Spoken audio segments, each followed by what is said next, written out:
오늘도 저희들이 살펴볼 본문은 지난주와 똑같습니다. 빌립보서 4장 4절로 7절 말씀입니다. 빌립보서 4장 4절로 7절 말씀, 하나님 말씀입니다. 주님 안에서 항상 기뻐하십시오. 다시 말합니다. 기뻐하십시오. 여러분의 관용을 모든 사람에게 알리십시오. 주님께서 가까이 오셨습니다. 아무것도 염려하지 말고 모든 일을 오직 기도와 간구로 하고 여러분이 바라는 것을 감사하는 마음으로 하나님께 아뢰십시오. 그리하면 하나님의 헤아림을 뛰어넘는 하나님의 평화가 여러분의 마음과 생각을 그리스도 예수 안에서 지켜줄 것입니다. 아멘.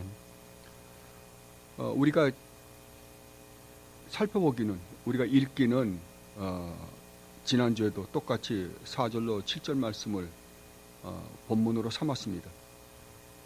그런데 우리가 살펴보기는 4절 한 절 말씀을 가지고 저희가 살펴보았습니다. 그리고 지난주에는 이 4절과 7절, 4절로 7절 말씀이 가지고 있는 구조가 무엇인지, 그 구조를 붙잡고 있는 것이 무엇인지에 대해서 제가 여러분들에게 설명해 드렸습니다. 이 4절로 7절 말씀은 네 가지 명령으로 되어 있습니다. 하나는 항상 기뻐하라. 관용을 모든 사람에게 알려라. 세 번째 명령은 아무것도 염려하지 말라. 그리고 네 번째는 모든 일을 오직 기도와 간구로 하고 여러분이 바라는 것을 감사하는 마음으로 하나님께 아뢰라. 이 네 가지 명령으로 되어 있다고 제가 여러분들에게 말씀드렸습니다. 그런데 이 네 가지 명령을 붙잡고 있는 게 뭐라고요? 주님께서 가까이 오셨다 라는 것이라고 제가 말씀드렸습니다. 그러니까 주님께서 가까이 오셨다는 것이 이 첫 번째, 두 번째 명령과 세 번째, 네 번째 명령을 붙잡고 있는 거예요. 그러니까 우리가 사도 바울이 지금 우리에게 명령하시는 이 네 가지 명령을 지키기 위해서는 무엇을 알아야 된다? 주께서 가까이 오셨다라는 말의 의미가 무엇인지를 정확하게 이해해야만이 우리는 이 네 가지 명령을 지킬 수 있습니다 라고 여러분에게 설명해 드렸습니다. 그러면 주께서 가까이 오셨다는 말의 의미가 무엇인가? 이것은 쉽게 이야기하면 여러분들이 그러니까 바울 서신을 읽어보시면 항상 바울이 하는 이야기는, 바울이 편지를 누구에게 썼어요? 오늘도 우리가 골로새서 1장 1절로 8절 말씀을 읽었지만 누구에게 쓰셨어요? 골로새에 있는 성도들이에요. 골로새에 있는 신실한 하나님의 백성들이에요. 골로새에 있는 교회입니다. 교회는 하나님께서 택하신 백성들의 모임이잖아요. 그죠? 그러니까 사도 바울이 편지를 쓴 거는 교회, 즉 하나님께서 택하신 백성들에게 쓴 책이에요. 그래서 오늘날 우리도 읽는 거예요. 여러분들이 누구니까요? 하나님께서 택하신 백성들, 교회니까요. 그렇다면 우리가 사도 바울이 말하는 이러한 명령을 지키기 위해서 항상 우리가 먼저 알아야 될 것이 무엇인가에 대해서 사도 바울이 설명할 때 무엇을 가지고 설명하냐면 너희들이란 존재가 누구인 줄 아느냐라는 것을 가지고 사도 바울은 이야기를 합니다. 대관절 너희들이 어떻게 해서 하나님의 백성들이 되었는지, 어떻게 너희가 성도라는 이름을 갖게 되었는지, 너희가 어떻게 해서 교회라는 이름 안에 너희들이 그러한 공동체에 소속되어 있는지에 대해서 먼저 설명합니다. 그것을 우리는 교리라고 그럽니다. 그게 교리예요. 그래서 교리는 하나님이 누구이시며 그 하나님이 우리를 구원하여 하나님 나라 백성이 되게 하기 위하여, 성도가 되게 하기 위하여, 교회의 한 공동체 멤버가 되게 하기 위하여 무슨 일을 하셨는가를 설명하는 거예요.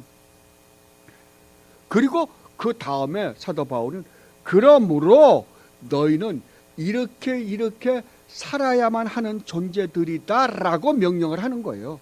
사도 바울은요.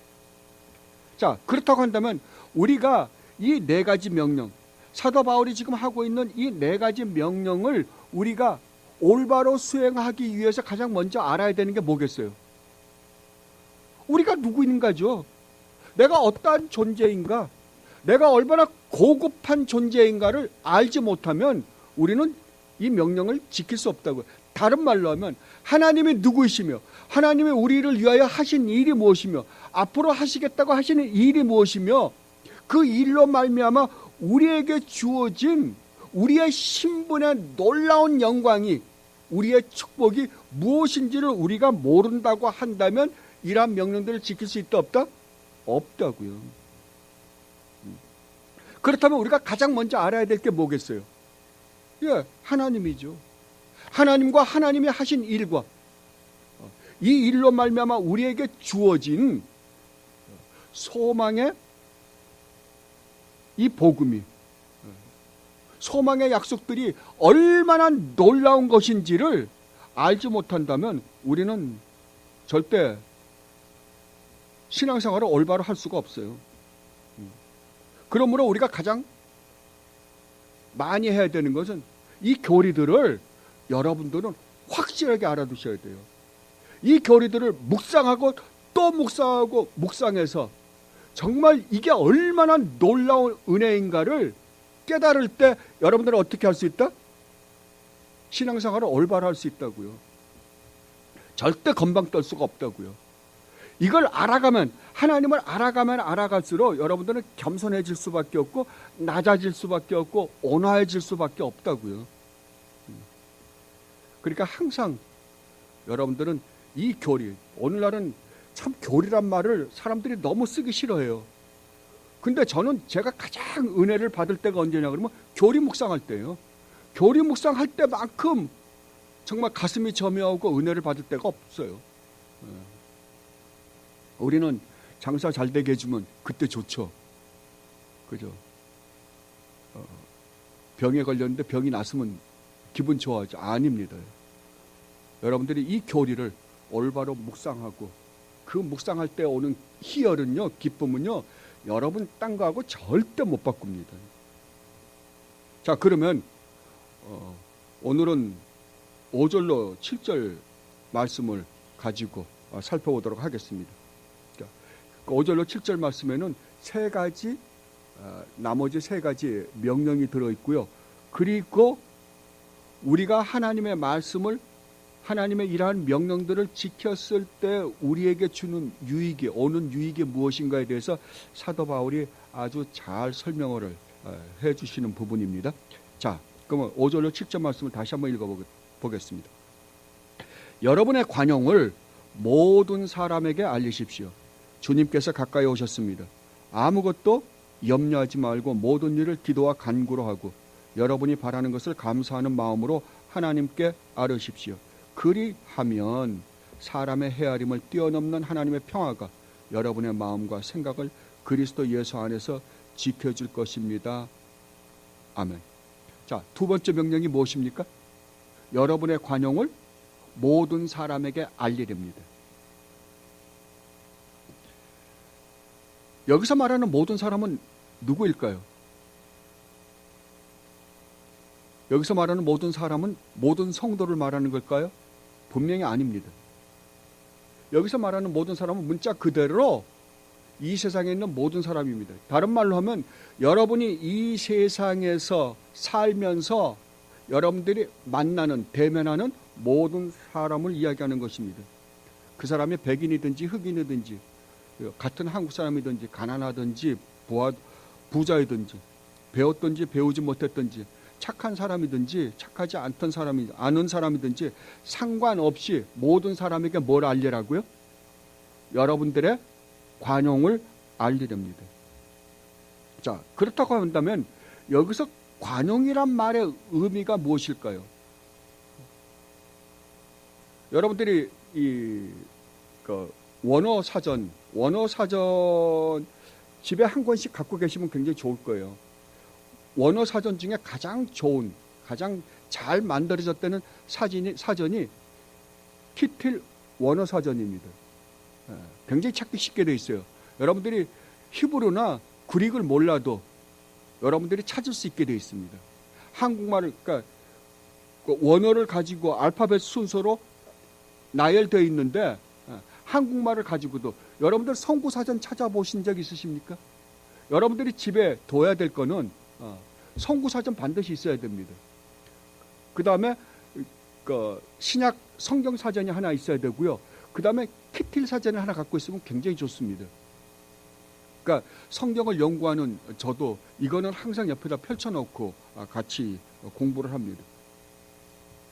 여러분들 사전 찾는 법을 보면 굉장히 아주 쉽게 되어 있으니까 여러분들 갖고 계시면 아주 좋을 거예요. 여기에 관용이라는 헬라어는 에피에이 캐스랍니다. 그런데 이 말의 의미를 키틸 사전에서 뭐라고 이야기했냐면, 자 보십시오. 옳은 것, 합당한 것, 사용할 수 있는 것, 균등한, 적당한, 이치에 맞는,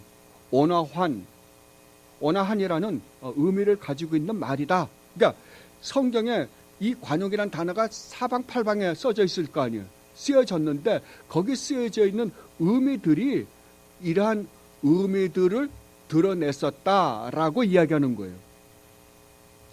이것에 대해서 제임스 보이스 목사님이 이렇게 말씀하셨습니다. 이 관용이란 단어는 분별이 있음, 과하지 않음, 그리고 사소한 문제에 대해 너무 지나치게 화를 내지 말라는 경고이다. 근데 로이 존스 목사님은 거기서 조금 더 이렇게 상세하게 풀이를 하셨더라고요. 로이 존스 목사님은 이 관용이란 기꺼이 자기 권리를 양보하는 것이며, 거스르고 힘든 사람을 대할 때 적극적이고 능동적으로 남을 배려하는 것이며, 자기 감정에 지배당하지 않는 것이다 라고 말씀을 하셨습니다. 그런데 히텔 사전과 두 목사님의 이야기를 종합해 보면 여기서 지금 이 빌립보서에서 말하는 관용이라는 단어는 이치에 맞는 선에서, 다른 말로 하면 합당한 선에서 친절하고 관대하고 너그러움을 의미하는 말이라고 저는 생각이 듭니다. 그런데 사도 바울은 지금 이 관용을 이치에 맞는 선에서 친절하고 관대하고 이 너그러움을 누구에게 언제 드러내라고요? 여러분이 이 땅에 살면서 여러분들이 만나는 모든 사람에게 그렇게 하라 그럽니다. 언제요? 언제든지 간에. 여기서 여러분들이 한 가지 조심해야 될 건, 아까 분명히 이치에 맞는 합당한 선입니다. 무조건 관대하고 너그럽게 하라는 건 아니에요. 그러니까 바보가 되라는 건 아니라고요. 그러니까 우리에게 잘못된 걸 요구하는데도 무조건 양보하라는 의미는 아니라고요.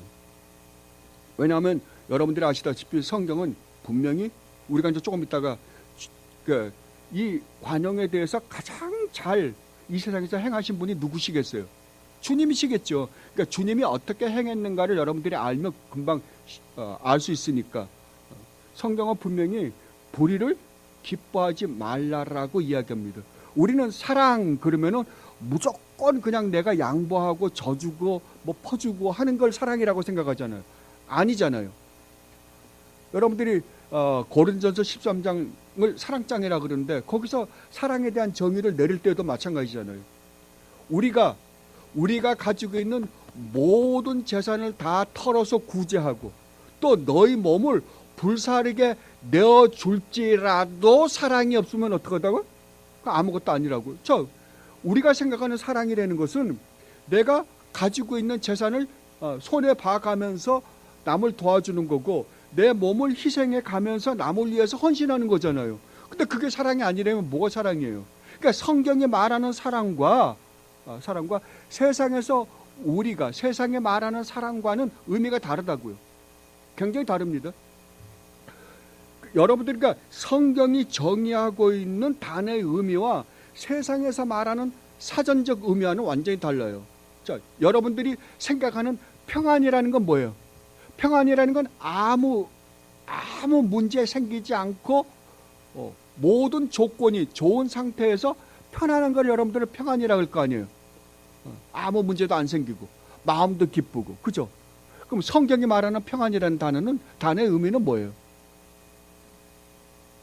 제가 여러분들 사사기를 공부할 때 저랑 같이 공부했잖아요, 그죠?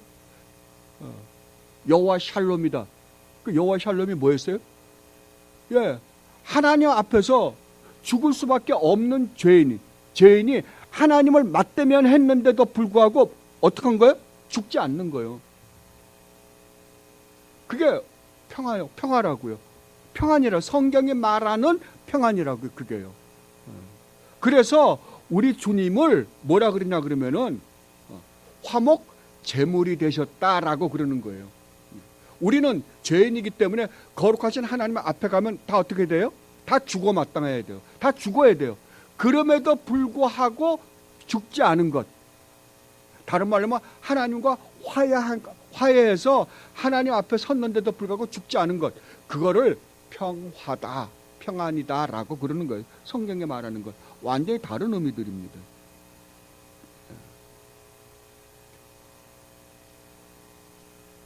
그러니까 이 관용이라는 단어 같은 것도, 관용이라는 것도 성경이 어떻게 말하고 있느냐를 여러분들은 항상 생각을 하고 그 문맥 안에서 그 말이 어떻게 사용되었는지를 여러분들은 항상 살펴보셔야 할 것입니다. 그러니까 여기서 관용이라는 것은 무조건 내가 양보하고 바보가 되는 것이 아니라 알아요. 이치에 맞는 일에 있어서는, 합당한 일에 있어서는 어떻게 하라고요? 너는 네가 만나는 사람이 누가 되었든지 간에 친절하게 대하고 관대하고 너그럽게 대하라 라는 말의 의미입니다. 저는 오늘 설교를 준비하면서 참 한편으로는 성경이 참 무섭다라는 생각이 들었어요. 지난주에 우리는 4절 말씀, 항상 기뻐하라, 내가 다시 말하노니 기뻐하라 라는 말의 의미에 대해서 살펴봤어요. 지난주에는 그렇게 당황하지 않았어요.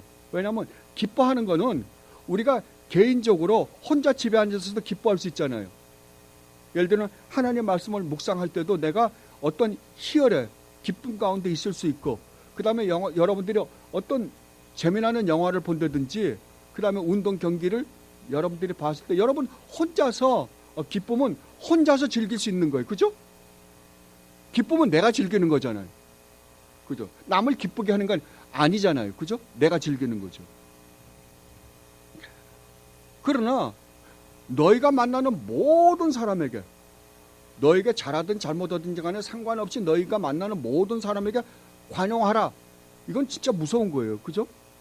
우리가 이론과 실천은 완전히 달라요. 관용하라 라고 할 때는 나 혼자서 할 수 있는 게 아니잖아요. 상대가 있는 거예요. 그죠? 우리는 상대에 따라서 달라지잖아요. 우리 마음이. 근데 그 상대가 누구였든지 간에 너희가 합당한 선에서 항상 친절하고 관대하고 너그러워라. 여러분, 이게 할 수 있어요? 저도 그렇게 생각했어요. 이걸 어떻게 할 수 있는가? 불가능이다. 그런데 참 성경은 정말 우리에게 놀랍게 우리가 이 세상에 구원받은 하나님의 백성들이 이 세상에 살면서 하나님이 우리에게 말씀하신 그 말씀을 우리가 시행해 나가는 데 있어서 하나도 부족함이 없는 것 같아요. 참 자상하세요. 차근차근 가르쳐 주세요. 그러니까 사도들이 그렇게 말씀하시잖아요. 그 말씀이 우리에게 가까이 있다니까요. 그래서 하나님이 우리에게 말씀하신 것은 어려운 것이 아니라 뭐라고요? 쉽다고요. 쉽다고요. 뭐만 알면요, 성경이 말하는 대로만 쫓아가면 쉽다니까요. 자, 그러면 우리가 어떻게 하면 관용을 할 수 있는가? 관용을 베풀 수 있는가? 자, 그 답을 한번 얻어보십시다. 베드로전서 한번 가보십시다.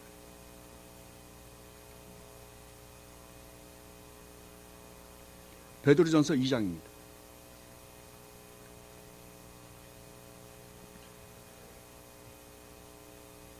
2장 18절로 25절 말씀입니다.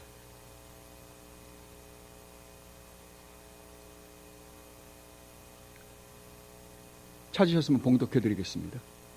하인으로 있는 여러분, 극히 두려운 마음으로 주인에게 복종하십시오. 선량하고 너그러운 주인에게만 아니라 까다로운 주인에게도 그리하십시오. 억울하게 고난을 당하더라도 하나님을 생각하면서 괴로움을 참으면 그것은 아름다운 일입니다. 죄를 짓고 매를 맞으면서 참으면 그것이 무슨 자랑이 되겠습니까?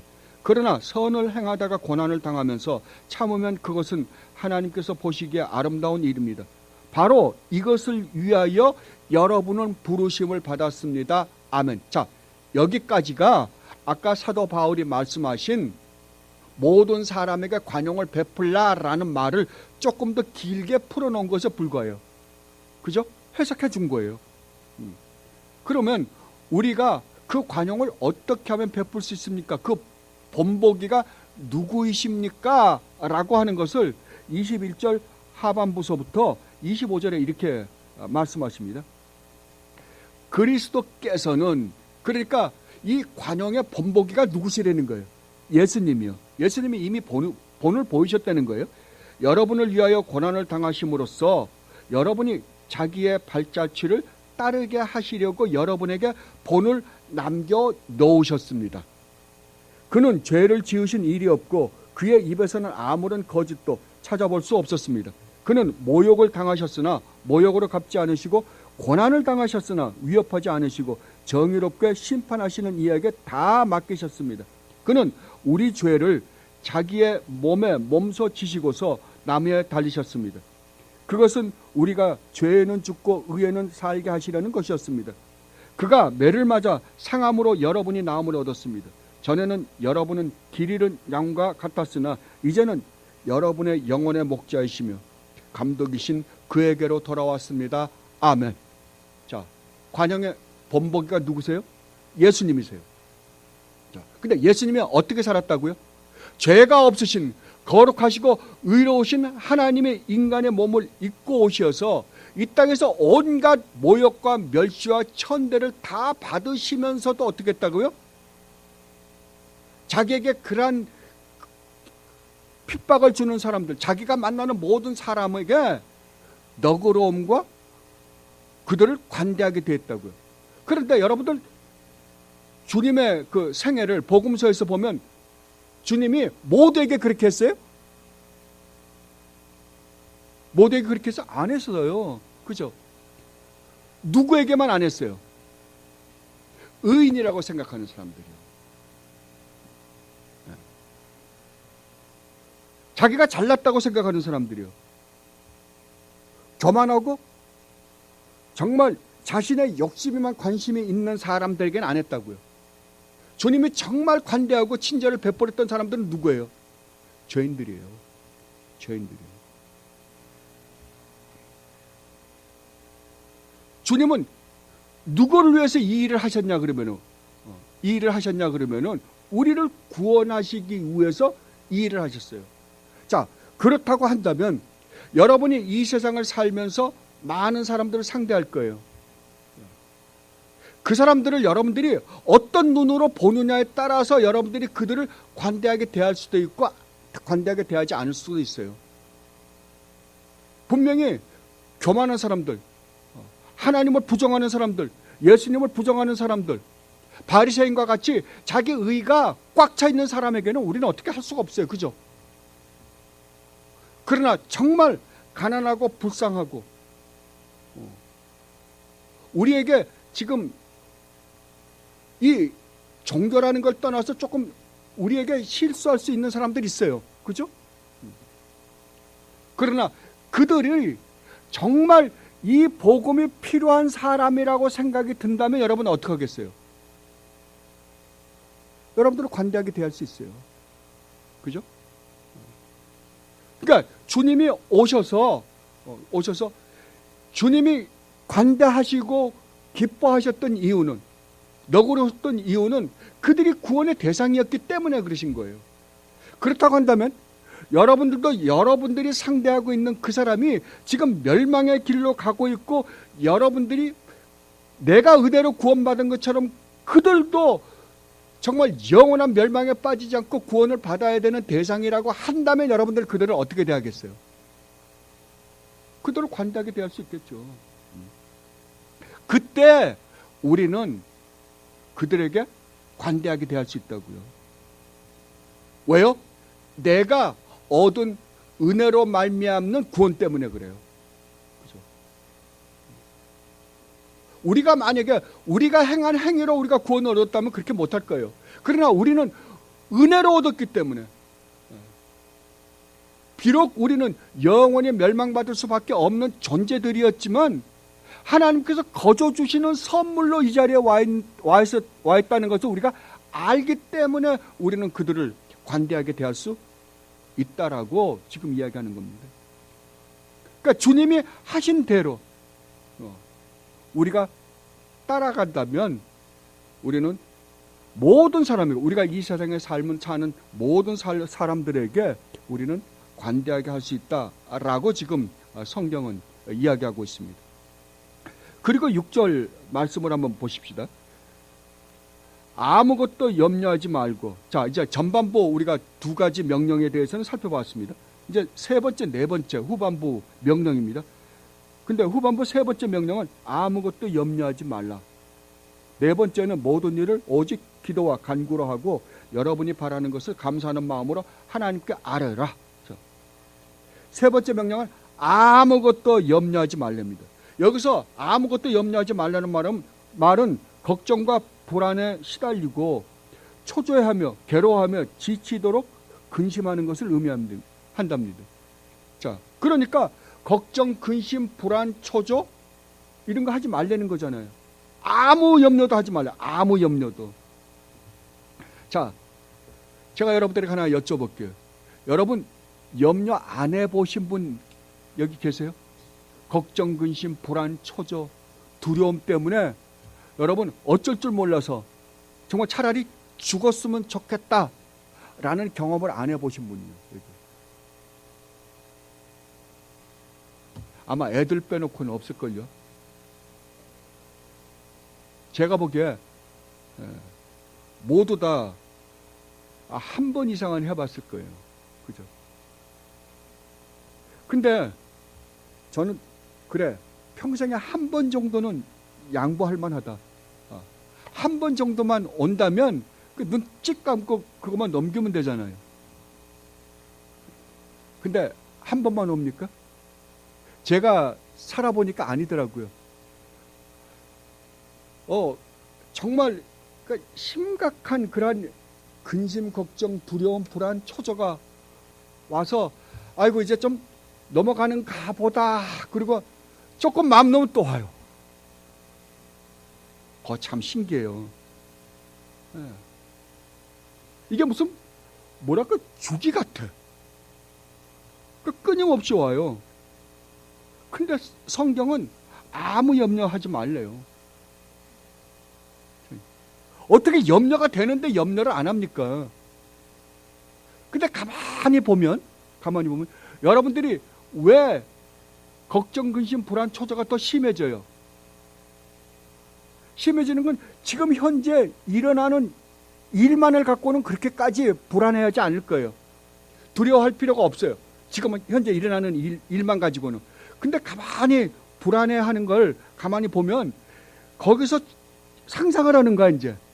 점점 더.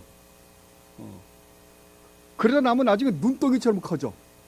그래서 최악의 경우를 생각하니까 나중에는 죽고 싶어 이제. 그죠? 차라리 죽어 없어져 버리면 편할 것 같은데.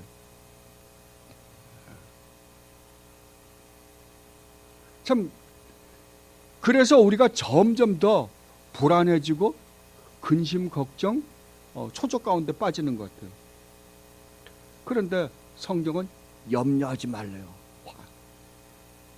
참, 그러니까 이런 말씀을 대할 때마다 이게 어떻게 가능한가? 근데 성경은, 하나님은 가능하기 때문에 하지 말라는 거잖아요. 그죠? 분명히 가능하기 때문에. 하나님께서 우리에게 주신 축복이 그걸 가능케 했기 때문에 하지 말라는 거거든요. 여기에서 여러분들이 아주 중요한 구분을 하셔야 됩니다. 그게 뭐냐 그러면 심리학과 기독교입니다. 오늘날은 심리학이 마치 기독교인 것처럼 탈바꿈해서 들어와 있어요. 그래서 오늘날 기독교는 많은 부분에서 심리학과 기독교가 한꺼번에 짬뽕이 돼가지고 이상한 혼합 종교를 만들어 버렸어요. 그러나 제가 여러분들에게 한 가지 단호할 게 있어요. 단호하게 말씀드릴 거는 기독교와 심리학은 완전히 다른 거예요. 심리학은 절대 기독교에 방해가 되면 됐지 도움이 하나도 안 돼요. 이것에 대해서 로이 존스 목사님이 이렇게 말씀하셨어요. 여러분들이 로이 존스 목사님 잘 아시잖아요. 로이 존스 목사님은 의사였습니다. 아주 유명한 의사였어요. 그러다가 나중에 내가 기껏 사람을 고쳐봐야 이거 고쳐놓으면 또 아프고 고쳐놓으면 또 아프고. 그러면 그분들을 영원히 고칠 수 있는 방법이 무엇인가? 라고 해서 목사님이 되신 거예요. 그래서 로이 존스 목사님 책을 읽어보면 그러니까 의학적인 부분을 다룬 게 굉장히 많아요. 특히 심리학 부분에 있어서요. 로이 존스 목사님이 심리학에 대해서 이렇게 이야기했습니다. 심리학이야말로 기독교 신앙을 위협하는 가장 교묘한 위험 중에 하나다. 심리학이 기독교에 도움이 안 된다가 아니라 가장 교묘한 위험 중에 하나다. 그리고 이 심리학이 조금만 더 있으면, 로이 존스 목사님은 1970년대에 돌아가셨거든요. 1899년도에 태어나셨다가 1970년, 제가 알기로 76년인가에 돌아가셨을 거예요. 그런데 그때 이미 이 심리학이 기독교를 얼마나 심각하게 기독교를 왜곡시키는가에 대해서 아주 고민을 많이 하셨던 분이에요. 근데 여러분 오늘날 보면 얼마나 이 심리학이 기독교 안에 들어와 있는지 모릅니다. 여러분이 알다시피 내적 치유라든지 그 다음에 가게 흐르는 저주를 끊어라든지 전부 심리학에서 나온 것들이에요. 이게 심리학이 마치 기독교인 것처럼 둔갑을 해가지고 기독교 안에 들어와서 이상한 기독교를 만들어 버렸어요. 자, 그렇다면 여러분이 이러한 근심, 걱정, 불안, 초조가 올 때 심리학에서는 뭐라고 이야기합니까? 마음을 단단히 먹어라. 내가 걱정하는 그러한 일은 오지 않을 거다. 아니, 그러한 일이 오지도 않았는데 왜 미리 걱정하냐? 그때 걱정해도 늦지 않다. 네가 걱정한다 그래서 뭐 달라질 게 있냐? 어차피 올 일은 오고 안 생길 일은 안 생길 텐데. 그리고 지금 심리학은 모든 것을 남에게 떠넘깁니다. 내 잘못이 아니라 남의 잘못이라 그래요. 그 가게에 흐르는 저주도 마찬가지잖아요.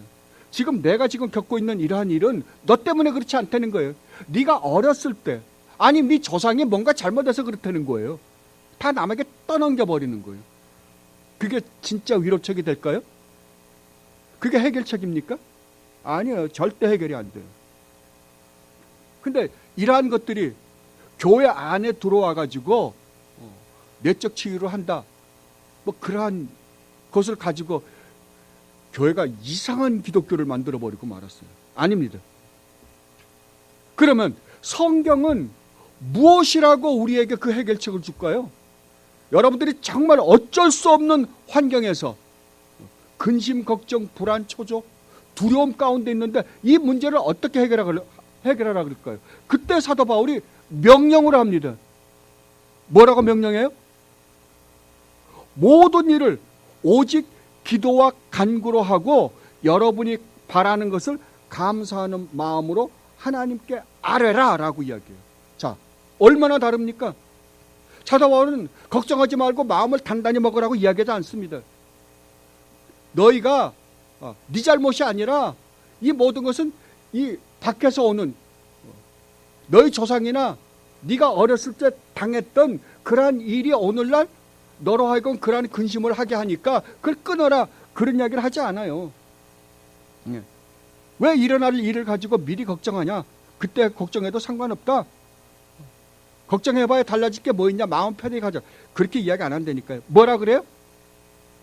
기도와 모든 여러분들이 당하는 그 염려할 수밖에 없는 그런 일을 기도와 간구로 하고 감사하는 마음으로 하나님께 아뢰라 하여요. 하나님께 아뢰라. 자, 여기서 저는 이게 성경을 연구하는 사람으로서 너무 이럴 때가 가장 기쁜 것 같아요. 뭐라 그래? 기도, 간구, 감사예요. 자, 여러분은 기도한다 그러면은 뭐부터 합니까? 앉아서 하나님 불러놓고 이제 그 다음에 여러분 이야기하죠. 그죠? 근데 사도 바울은 기도와 간구를 나눠놨어요.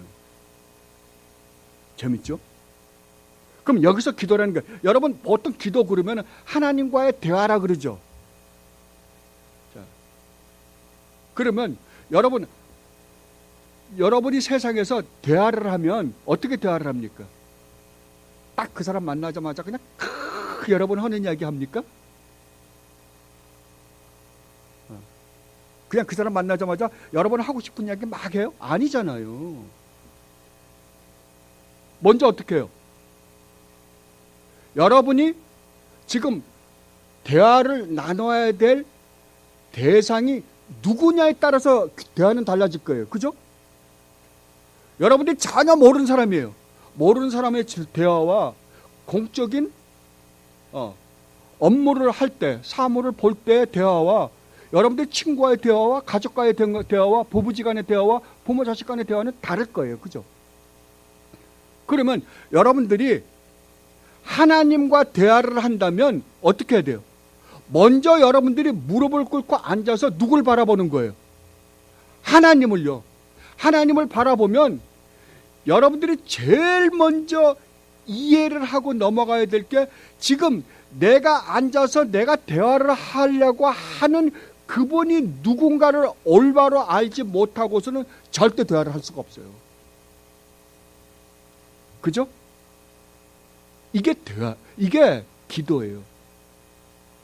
기도라는 것은 하나님을 대면해서 보는 거예요.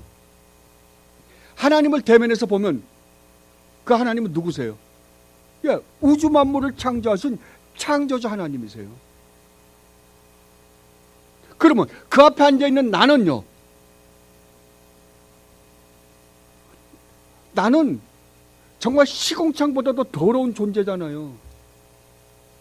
근데 내가 어떻게 그 앞에 앉아 있을 수 있어요? 네.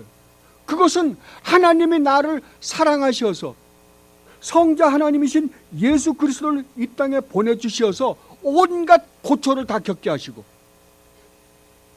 마지막에 내가 져야 될 그 십자가를 지게 하시고 내 죄를 용서해 주시고 부활하시고 승천하시고 지금 하나님 우편에 앉아 계시고, 그 하나님 우편에서 중보 기도를 하심으로 말미암아 내 믿음이 떨어지지 않게 지켜주시고 성령 하나님을 보내서 이 모든 사실을 알게 하시고 나를 구원해 주시고, 그리고 다시 오셔서 영원한 영광된 자리에 영원히 하나님과 함께 살게 해 주시겠다고 약속하신 그 하나님이잖아요. 여러분들이 그 하나님을 전능하시고 전지하시고 이 세상의 모든 것을 다 아시고 내 과거뿐만 아니라 내 미래까지도 다 알고 지키시고 인도하고 보호하시는 그 하나님 앞에 내가 앉아있다라고 한다면 어떻겠어요, 여러분? 여러분들이 그 하나님을 올바로 알고 그 하나님 앞에 여러분들이 무릎을 꿇고 그 하나님을 아버지라고 부르면서 앉아있는 순간 여러분들의 문제는 문제가 안 될 거예요. 그죠? 무슨 문제가 되겠어요? 나를 그토록 사랑한다고 말씀하신 아버지, 너희가 아직 죄인 되었을 때, 네가 가장 연약할 때, 네가 나에게 가장 못되게 굴고 있을 때 내가 내 아들을 보내서 너를 구원하여 내가 너를 얼마나 사랑하는지를 보여줬다고 말씀하신 그 아버지. 그러면 그 아버지가 여러분의 문제를 모를까요? 마태복음에 분명히 말씀하시잖아요. 너희는 무엇을 먹을까, 무엇을 마실까, 무엇을 입을까 염려하지 말라. 너희가 구하기 전에 이미 내가 다 알고 있다라고 말씀하시잖아요. 왜 우리가 어떤 이 세상에서 겪는 이런저런 일로 말미암아 점점 더 걱정, 근심, 불안, 초조를 해요? 왜냐하면 그 문제를 우리가 해결하려니까 그래요. 그 문제가 누구 가운데, 누구 안에 있는지를 알면 여러분들이 그 문제를 해결할 수 있는 실력이 있다 그러면 걱정할 거 없을 거예요. 그죠? 그러니까 우리는 없어요. 그러면 그 문제를 해결할 수 있는 유일한 분은 누구예요? 하나님이세요. 그 하나님이 누구예요? 여러분의 아버지세요. 여러분의 아버지가 되고 싶어서 성자 하나님을 보내 십자가에 매달아 죽이시기까지 하신 하나님이라니까요. 그렇다면 여러분에게 걱정될 게 뭐가 있겠어요? 이걸 먼저 하라 그러는 거예요, 사도 바울은. 그 잠잠히 하나님을 바라보라 그러는 거예요. 그 다음에 어떻게 하라고요? 그거를 바라봤다면, 그 하나님 앞에 네가 온전히 앉아서 그 하나님을 바라보고 있다고 한다면 그 다음에 그 하나님께 차근차근 구체적으로 너의 문제를 토로해라, 말씀드려라 라고 그럽니다. 왜 이거를 사도 바울이 이런 과정으로 말씀을 하실까? 참, 그때 여러분들이 이야기를 하면 아버지 아시잖아요. 제가 이걸로 얼마나 걱정하신지 아시죠. 그리고 말씀을 드리고 나면 여러분 마음속에 이미 거기에 대한 해답을 아마 가질 것 같아요. 저는 가질 것 같아요. 그리고 감사하랍니다.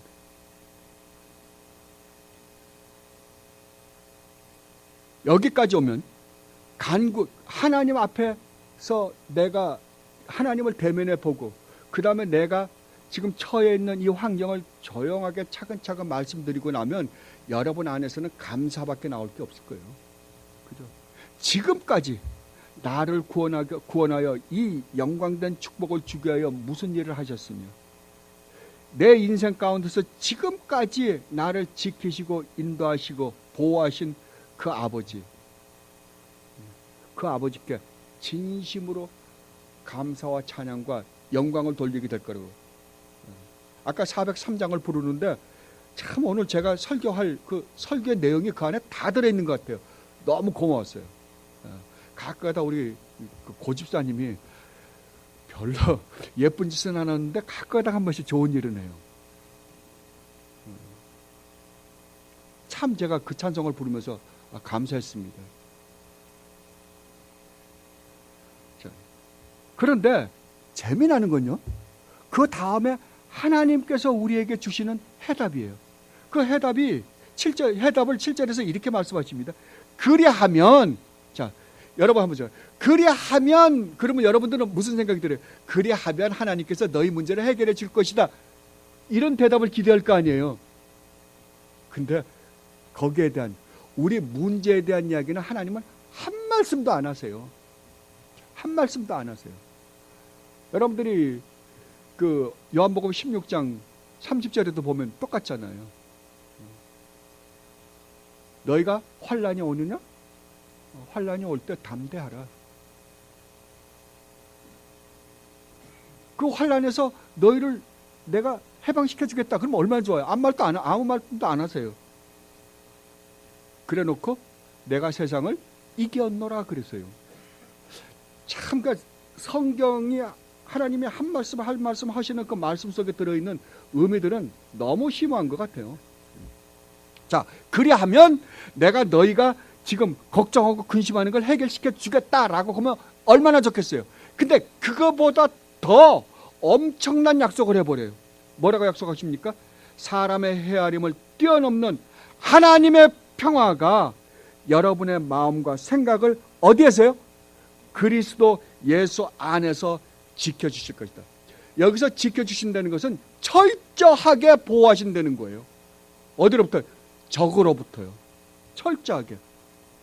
그리고 여기서 헤아림을 뛰어넘는다라는 말의 의미는 우리의 이성으로는 도저히 생각할 수도 상상할 수도 믿을 수도 없는 하나님의 평화를 너희에게 주겠다 그러는 거예요. 자, 이것을 우리 주님이 요한복음에서 얼마나 우리에게 놀랍게 약속해 주셨는지 모릅니다. 요한복음입니다.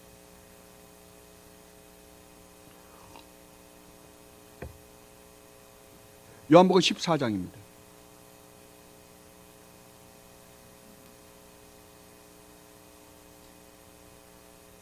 요한복음 14장 1절 말씀입니다. 먼저 1절 보고 그 다음에 또 26절 27절 읽어야 되니까요. 1절 먼저 읽겠습니다. 너희는, 우리가 한 절이니까 같이 한번 읽어보십시다. 너희는 마음에 근심하지 말아라. 하나님을 믿고 또 나를 믿어라. 참 얼마나 놀랍습니까? 너희는 마음에 근심하지 마라. 왜냐하면 내가 있지 않냐 이거예요. 내 아버지와 내가 있지 않냐. 너희를 구원하기 위하여, 죄 가운데서 구원하여 영원한 생명에 이르게 하기 위하여 하나님이 나를 보내셨고, 내가 여기 와서 한 일을 너희들이 보면 알 거 아니냐. 내가 있는데 뭐가 걱정할 게 있느냐 이 말이잖아요 지금. 자, 26절 27절 보십시다. 그러나 보혜사 곧 아버지께서 내 이름으로 보내실 성령께서 너희에게 모든 것을 가르쳐 주실 것이며 또 내가 너희에게 말한 모든 것을 생각나게 하실 것이다. 나는 평화를 너희에게 남겨준다. 나는 누구의 평화를요? 내 평화가 누구예요? 예수님의 평화예요. 예수님은 이 세상에서 그렇게 고난을 당하셨는데도 불구하고 마음이 평안했대요. 그 평안을 너희에게 주겠다는 거예요. 우리가 아무리 이 세상에서 고통을 당해도 예수님만큼 고통을 당할 수는 없을 거예요. 그죠? 그러나 우리 주님은 그 고통 가운데서 평안을 누렸다는 거예요. 그 평안을 내가 너희에게 주겠다는 거예요. 내 평화를 너희에게 준다. 내가 너희에게 주는 평화는 세상이 주는 것과 같지 않다. 너희는 마음에 근심하지 말고 두려워하지도 말아라. 아멘.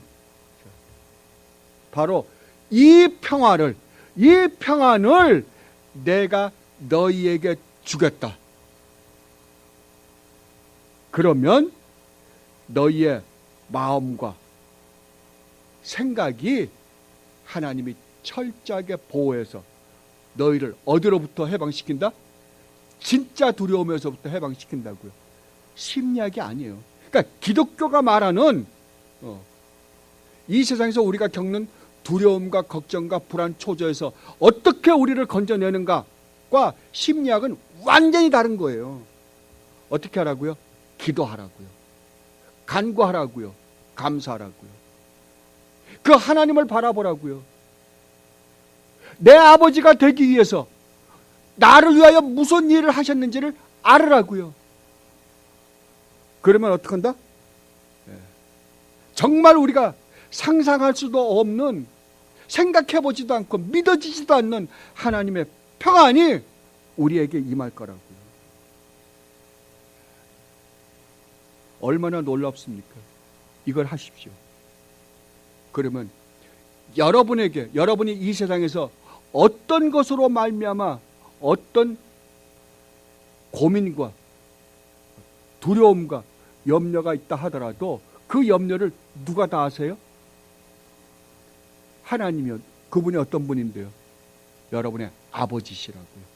아버지시. 그러면 여러분 안에 뭐가 있다? 문제 해결이 아니라 진짜 하나님으로부터 오는 헤아릴 수 없는 평안이 여러분 안에 깃들 것이라고요. 신명기 32장의 말씀을 가지고 읽고 말씀을 마치도록 하겠습니다. 신명기 32장입니다.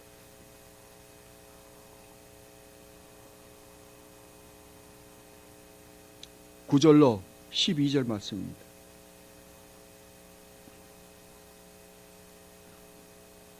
신명기 32장 9절로 12절 말씀입니다.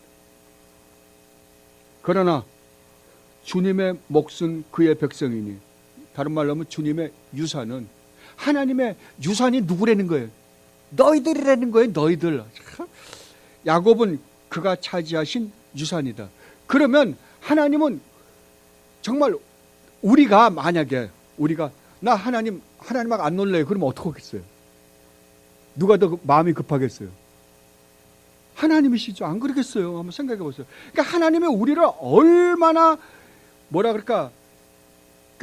우리가 부모가 자식을 사랑할 때, 우리 악한 아비일지라도 우리가 자식을 그렇게 사랑하는데 하물며 나일까 보냐, 하나님 그러시잖아요. 그러니까 하나님이 우리를 향해 갖고 계시는 그 사랑은 정말 뭐라고 이야기할 수가 없을 거예요. 그러니까 하나님의 우리를 향해 갖고 계신 그 마음이 얼마나